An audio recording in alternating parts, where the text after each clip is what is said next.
here. Welcome back to my channel.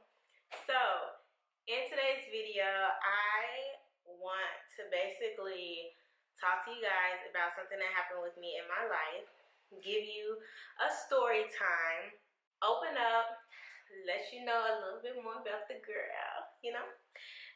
If you're new here, thank you so much for stopping by. If you haven't done so yet, I'm gonna take a sip of this wine again. I'm gonna wait for you to press that subscribe button.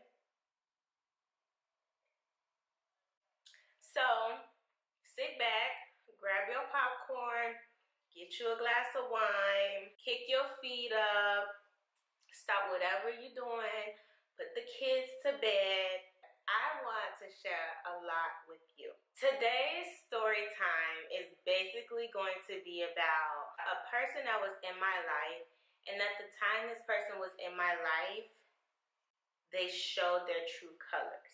Okay, first of all, it is so hard opening up and sharing this story. To explain it, I haven't really shared this story that much with anybody. So it's about 5 years now. I was going into my second semester of college, and I was pregnant with my first child. I wasn't going to be able to finish the semester because my due date was literally in the middle of that semester, so I had to come back home. I couldn't finish the semester. My god sister was the one who I came back home to, and she opened up her doors to me because I didn't have anywhere to go. I was literally 7 months pregnant at the time. It was so hard because it was very life-changing. I was only 18. I was searching for jobs because I'm like, okay, I got a month before I have my baby, 2 months before I have my baby. I gotta get some money.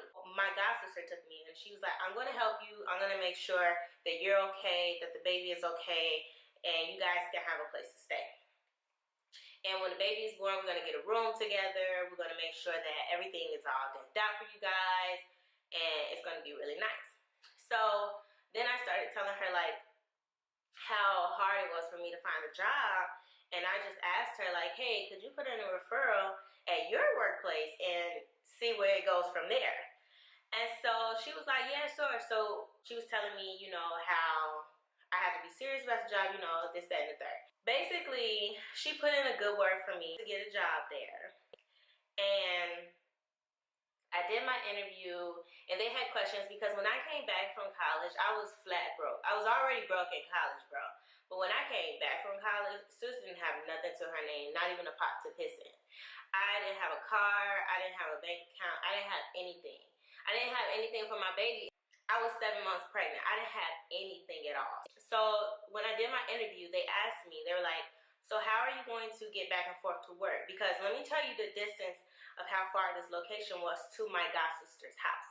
It was an hour from her house. It was 3 hours if you took public transportation to get there. Remember that. I said 3 hours if you took public transportation to get there. When they asked me how I would get to work, I basically told them like, you know, I'm living with my god sister. They basically scheduled me and my god sister's schedule in sync. So they knew that they had to schedule me at this time because then she would be able to bring me to work. That's exactly what happened. That's what they did. You know, I don't know these people at this workplace that she was working at. She's been working there for years, on top of years, on top of years. And she's been knowing me. I'm her god sister. She knows all my deep dark secrets. She knows my family. She knows everything that we've been through. She's been there. Like, this isn't just a stranger or a friend, you know. Like, she knows even more than my best friend knew. This is my god sister I'm talking about, right? Okay, remember that. And this is where it gets so hard. And sometimes I try not to get emotional when I tell you this part because I was in such a hard place when I got back from school. So I ended up getting hired at the job. And she took me to go get a registry.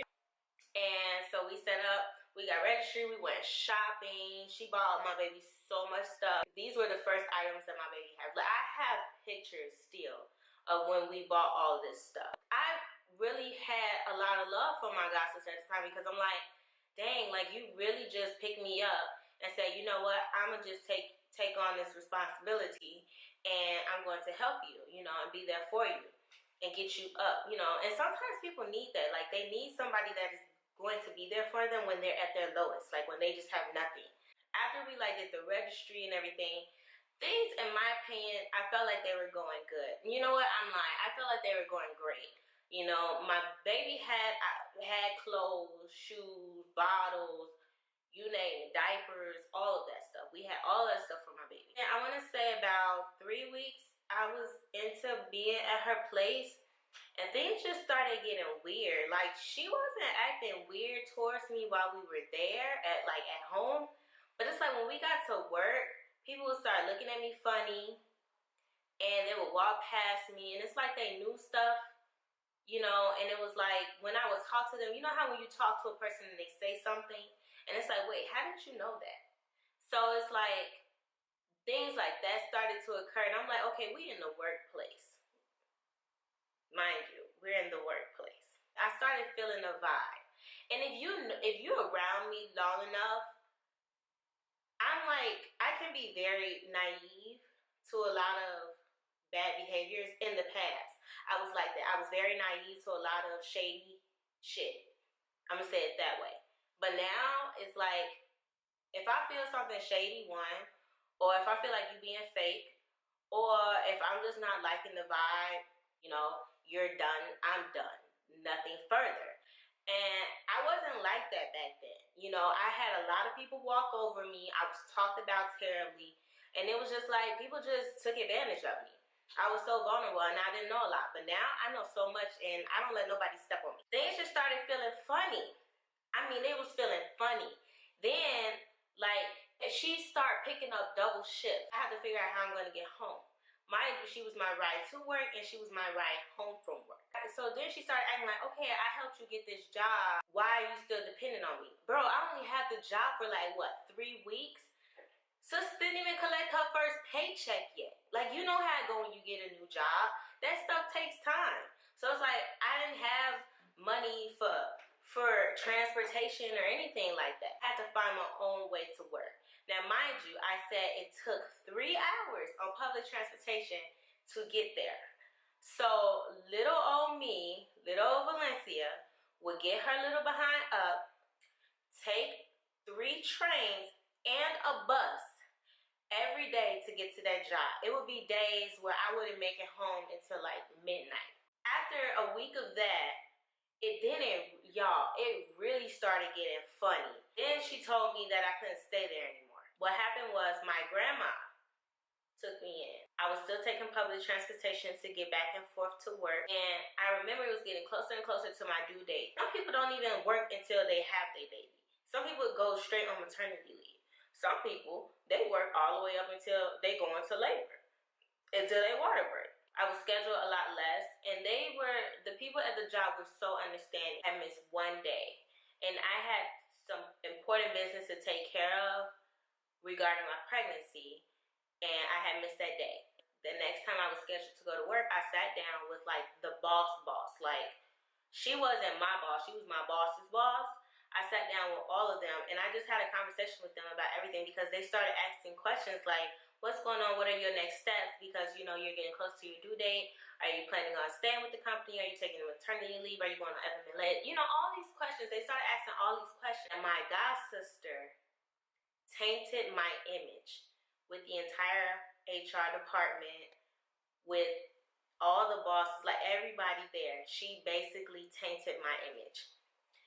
Told them my personal business, told them about my personal relationship, how I grew up, the terrible relationship I had with my stepfather as a child, you know, everything. I mean, she told them everything. I started thinking to myself, like, what does that have to do with, why is she telling my personal business? First, you tell me I gotta leave.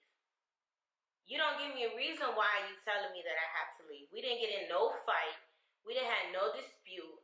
Nothing was wrong from my perspective, but you tell me I have to leave. So basically, you telling a 7-month-old woman who's about to have her child, who is your sister, that she has to leave.